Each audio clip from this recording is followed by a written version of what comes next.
Hello everyone, welcome to Blue Abroad. It's Analytics Corner, I'm the Pom, and we've got the big match against St Kilda, a team that really has surprised many teams, coached of course by former Carlton great Brett Ratton.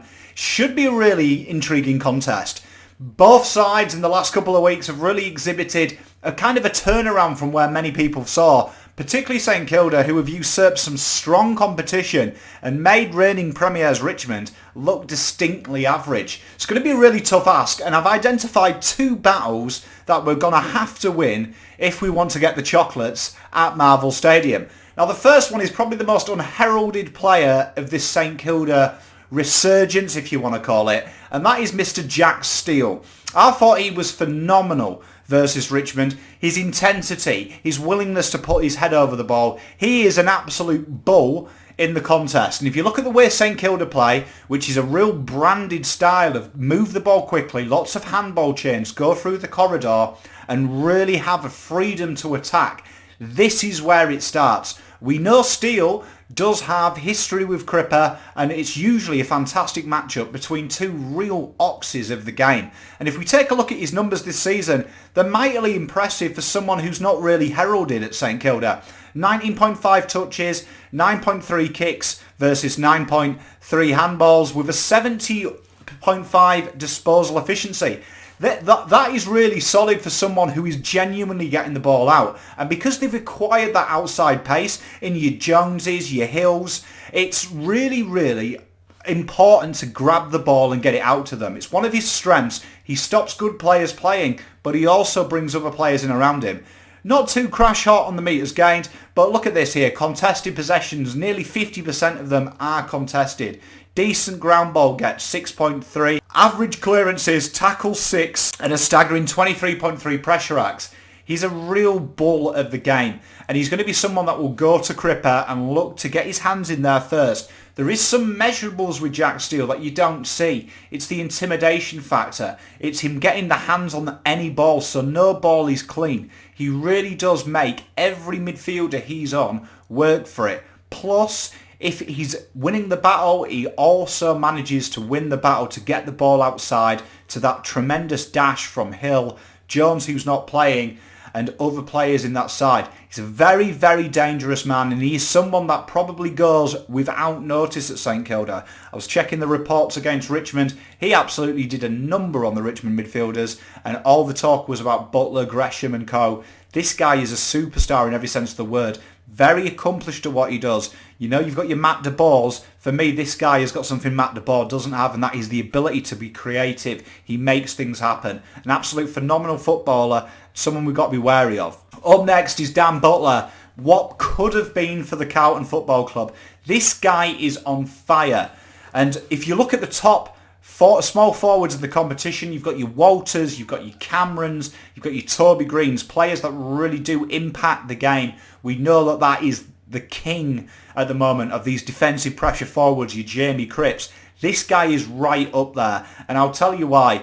If you look at how Ratton plays, he's looking to get the ball into them one-on-one contests as early as possible in the 50. They utilise the corridor, handball chains, look to bring it on the ground, and this guy is phenomenal when the ball hits the deck. Very deadly running inside 50, and he's very, very accomplished at locking the ball in the 50. It's going to be a real tough job. Look at his numbers here from this season. 13.3 touches. He's finding a lot of the ball. He's making things happen.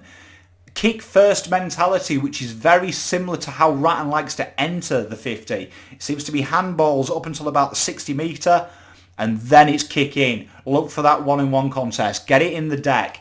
Get Gresham, get Kent, get all them guys around that ball. And Butler, when he's there, is deadly. 72%. He's one of the top players at hitting targets. St Kilda are number one in the comp at hitting targets inside 50. And it's predominantly around this guy. This guy doesn't miss when he's around the 50. Just under 293 metres gained, 292.5. That is a phenomenal effort. From your Smalls, you look at your Papleys, you look at your Cripps, these guys all get them numbers. It's about really entering 50 as quickly as possible. Score involvement 6 per game, 16 pressure acts per game. Tackles 5.3. He just doesn't let it out. Your Docks, your Simpsons, they're going to have to work overtime. Your SPSs, they're going to have a real tough job because literally he stops that ball out of the back. We're talking about Doc doesn't get tagged and stuff like that in the back line. This guy has the ability to do that, and he has the ability to bring others in. Just under a goal assist a game and just under 2 goals a game. This guy is in the form of his life, and it's no surprise. If you watch 2017, the forward line, they raved about him, Richmond. This guy is the real deal. He's had a real big increase as well in his rating from TPI. He's now 83. He's in the upper echelon of them small forwards. For me, I'd like to see Doc on this guy. I think Doc is going to have to use all of his nous. I think he's too much of a threat to put anyone else on. I think Doc's going to have to use his skills, his ability to out-rebound, and I think it'd be a great matchup. For me, these two matchups here just make for an absolute excitement factor of the competition. Cripper versus Steele, Doc versus Butler. Probably the best halfback versus probably the best small forward, and the two bulls in midfield. And it's going to be them tails. Who wins them battle? Who is allowed to be more free? Who impacts the contest more? Butler is a phenomenal athlete, an absolute phenomenal footballer, and something like you shouldn't really take too much of the, he's a Richmond failed player into account. This guy is a superstar when he wants to be. It's going to be a real intriguing matchup. They're the two guys. Please let me know who you'd like to see up on them. I've chosen Doc on Butler, and obviously Cripper just going head-to-head with Steele. What about you? Are you guys in maybe the Ed Kerno camp and put Ed Kerno on Billings? I think that will happen too. Let me know. As always, see you next week. Go Blues. Dan out.